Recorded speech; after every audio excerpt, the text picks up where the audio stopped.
Alright, what's going on, guys? I got a match for you tonight versus Burningwoods8723, 4th gen standard, I believe. This was taken a little while ago, and we're just gonna go ahead and cut right to the chase, and we'll play it back right now.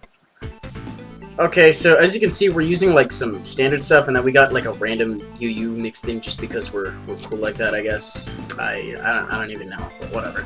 Okay, so he's gonna go ahead and lead with the Scarm. I guess just want to get the rocks set up on the first turn, and I get the perfect initiative here because I have my my choice band in for an ape here, and I'm gonna go ahead and go for the Flare Blitz in case he over predicts. I don't know why he would do that on the very first turn, but you know, it didn't really matter to me too much. So I go for the Flare Blitz. I almost take out the opposing Infernape in one shot, and I just go for the Flare Blitz again. But I do take out the Infernape, but because I do see the Scarm, I don't know the Clefable is present, but I do know that because of Scarm, I want to keep Infernape around. So I'm going to go ahead and get out of here, and I go into Gengar expecting the Bullet Punch to try to take me out, but he goes for the Dynamic Punch, and he switches out, so I'm thinking he's choiced in some way. He might be choice Scarfed, is what I'm thinking off the top of my head, but for whatever the case may be, he goes back into Scarm, and I hit him with the Shadow Ball.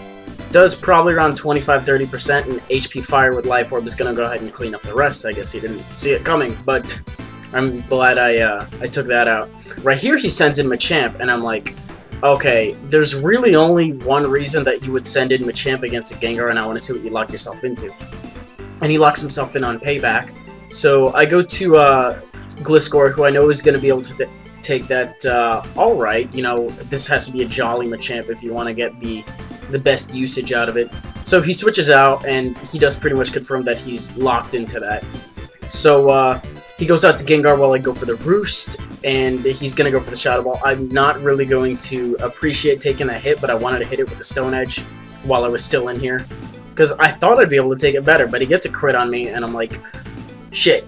Well, at least I get a safe switch in, so I'm going to go out to Azelf, and I know I'm going to be faster, because I'm faster by like 11 points, assuming he's timid and I'm timid as well. I think it's like 5 base speed or some shit like that. But whatever the case may be, I outspeed him. I was really praying that he wasn't sashed, and he's not, so that's good. What do we have left? So he's got his Clefable, and I'm thinking, oh, I got Infernape in the back in case shit really does start to hit the fan with this thing. But I stay in here, and I go for the Waterfall. You know, just to gauge, see how defensive this Clefable happens to be. And it takes about half from the Waterfall, a little over half, so if I hit it with another Waterfall, I should be good to go. Provided, you know, I can get another flinch and he doesn't wish up again, because seeing this, he's probably got Wish and Protect and some other stuff going on here, and he could just Life Orb stall the tits off me. So, I go for another Waterfall, does a little bit more than last time because he didn't recover all the way up, and he gets another Wish up. You know, just typical stall crap. That's what he's gonna keep doing. So he does confirm right now that he has a Protect, and I'm like, we're really gonna do this. I'm really just gonna Waterfall, and you're gonna try to Life Orb stall me out of Waterfalls, and I don't know. It was just irritating. And I was thinking at that point of switching out, but he switches out. So I actually went ahead and stayed in, thinking that he was gonna keep going. I was like, whatever. So I hit this Roserade. And Roserade does resist, but Roserade has garbage defense. Like, you step on one of its Rose Petals and it takes like half damage. So a Waterfall and an Aqua Jet resisted from, and I think this is an Adamant Kabutops, are going to be more than plenty to 2-hit KO it, so that's great. He brings in Machamp. I've confirmed at this point it's pretty much Scarf, but I want to get some damage in on it, and I do have a healthy lead score-wise, so I'm okay with taking out Kabutops because he has this Scarf Machamp and he has Clefable, and that's all he has left. So if I can bring in Infernape sometime on the Clefable, I'll be good. But because he locked himself in on Dynamic Punch, I can bring in Gengar fine. And then at that point of the match, I forgot he had Clefable. So had I gone for the Focus Blast, that would have been cool. But for now, I gotta go to Shaman just because I think I don't really remember my logic there. I didn't want Focus Blast missing, I guess. And Seed Flare had better accuracy, and I kind of wanted to hunt for Spec D drops. Oh, excuse me. But I go for the Seed Flare. He switches out to Machamp, and I guess wants to fodder that out for whatever reason. I don't know.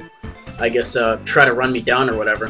But I go for the Seed Flare, does half, no Spec D drop, and he has Seismic Toss on this set, so he's got Wish, Protect, Seismic Toss.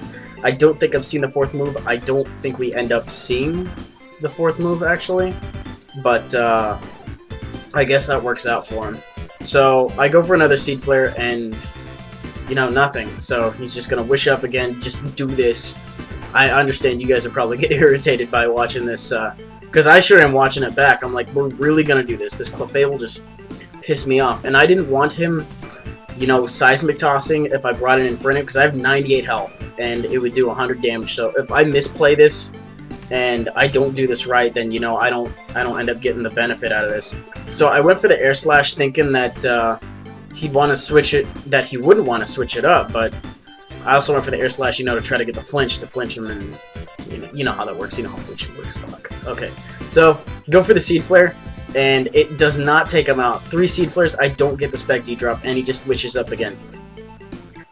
You know, this stall crap. And I still got an Infernape lying in wait, a Choice Banded one at that. So he's gonna protect. No, he actually doesn't even protect because he realizes that the game's pretty much over. So that's gonna be good game, Burning Woods. I also have another match of his in 5th gen that we had. It's kind of short. I was thinking about making this a doubleheader, but I figured, you know, we'll do some 4th gen before Black and White comes out. Today's Friday. Black and White comes out on Sunday in the States. I won't be buying my copy right away because I don't have the funds for it. But yeah, hopefully you guys are going to enjoy it, and then just remember that, you know, 4th gens around, all that still provided you with plenty of good times from 2007 to now-ish. I'm thinking I might stream tonight. I got a couple videos I got to render and do all this shit with, but including this one, I think I just have one more after this. And then I might stream a little bit later tonight. If I do, I'll upload the usual video, all that stuff. And that's going to be it for tonight. I will see you guys on Monday, I guess is probably going to be when I'm going to do another one of these videos. So I'll see you guys later. Sorry for the short upload. If I don't know why I'm hurrying all of a sudden. But, okay, bye.